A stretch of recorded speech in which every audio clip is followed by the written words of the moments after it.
Bahaye bwakeye mwese ndabahaye kandi namwiriwe bivanye naho mumu wese ari uyu munsi umunsi mwiza twongeye kubona namwe mu biganiro bya iSmart.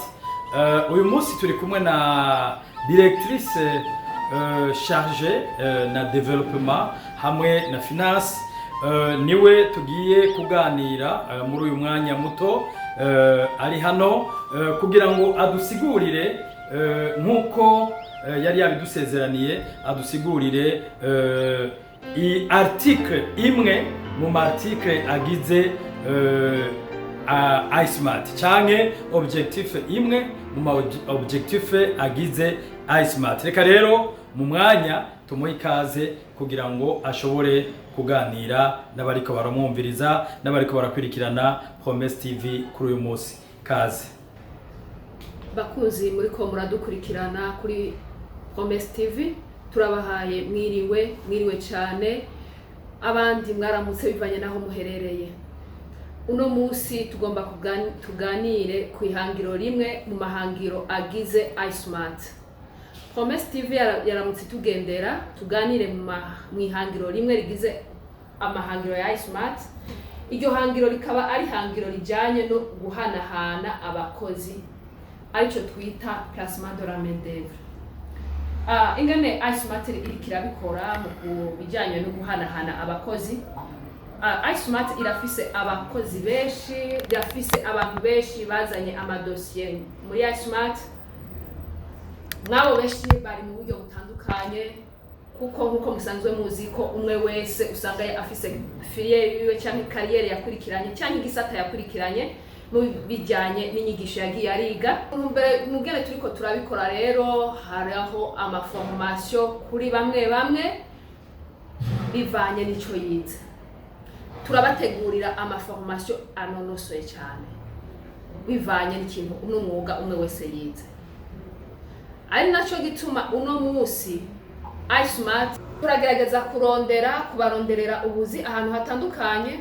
Ukungene tubigenza sukundi, natwe turagira plaidoyer, turagira kugondoza mu ma entreprise ari ngaha mu Burundi. Nkuko musanzwe muzi ko ngaha mu Burundi hari ama entreprise menshi, turagenda tukavugana nabo tukababwira ko dufise abajene, abantu bashoboye, bari actif, bari en activité, bashobora kubakorera ubuzi bwabo. Abavyumvise baraza bagatora abakozi bari wacu. Hari abamaze kuronka, hari n'abatararonka. Hari abajene no musi bariko baraduhamagara baguma tubaza ati twarazanye akadosiye ngaho, bimeze gute, byagenze gute. Nukuri nibagume babandanya bihanganye. Murazi ni igikorwa kitari kimenyerewe ngaha mu Burundi, kugira ngo bumvishe umuntu kuza kumuhereza umukozi ngo waramugiriye formation ni ibintu bigoye cyane, ariko benshi bariko barabikunda, bariko barabihurumbira bivanye n'ukungene babona abakozi twabahaye ari abakozi bashoboye.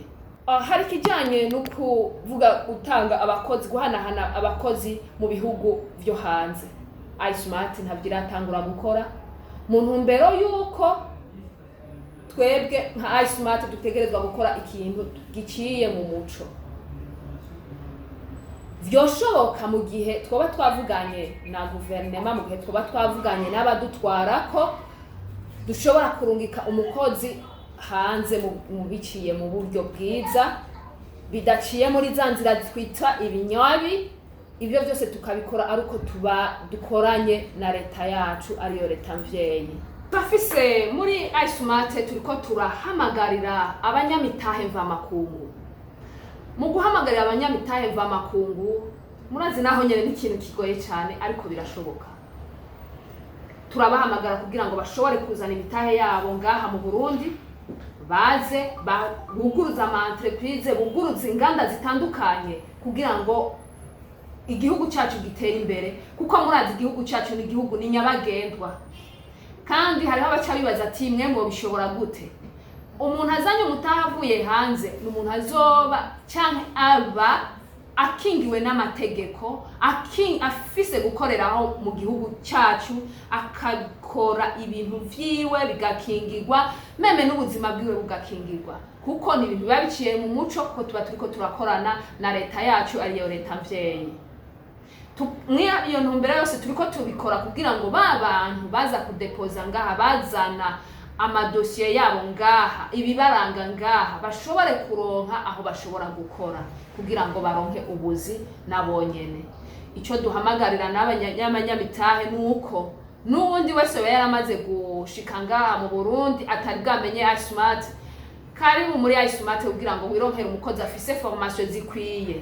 Uwipfuza umukozi wo mu nzu turamutanga, uwipfuza umukozi wo muri alimentation turamutanga, uwipfuza umukozi wo gukora mu bijanye na technique turamutanga, uwipfuza ivyo ari byo byose turamutanga kuko bose bafise amaformation atandukanye, bararose inyigisho zitandukanye. Eka nabo babipfuza ko bo kwiga kubijanye no kwihangira imirimo, karibu muri iSmart, kaze muri iSmart, turabibafashamo. Turi ngaho kugira ngo dufashanye. Nuwo bafise agatahe gatoya turashobora kumwigisha ingene ashobora kugakoresha. Ni naco gituma turi ngaho kugira ngo dufashanye. Murazi ngo ubugirigiri bugira babiri, kandi ko murazi ko tubiri tuvurana ubupfu. Muribuke kandi bavuga ngo l'union fait la force. Turi kumwe byose birashoboka. Nibaza ko mu kijanye no guhanahana abakozi uno munsi hariho benshi baza kutahura bakumva ingene iSmart kirabikora. Umunsi twavuganye na leta tukaronka urusha ruvuye muri leta gwemeza ko dushobora gutanga abakozi mu bihugu vyo hanze, muzobimenya. Nico gituma turiko turakorana na Promesse TV kugira ngo dushobore kuza turabaha amakuru ku mwanya. Turiko turakorana n'ibindi bijurno bitandukanye, turiko turakorana n'ayandi radio atandukanye, turiko turakorana n'abantu bose batandukanye kugira ngo tuze turamenya inkuru ziriko ziraca muri iSmart, ibigezweho muri iSmart.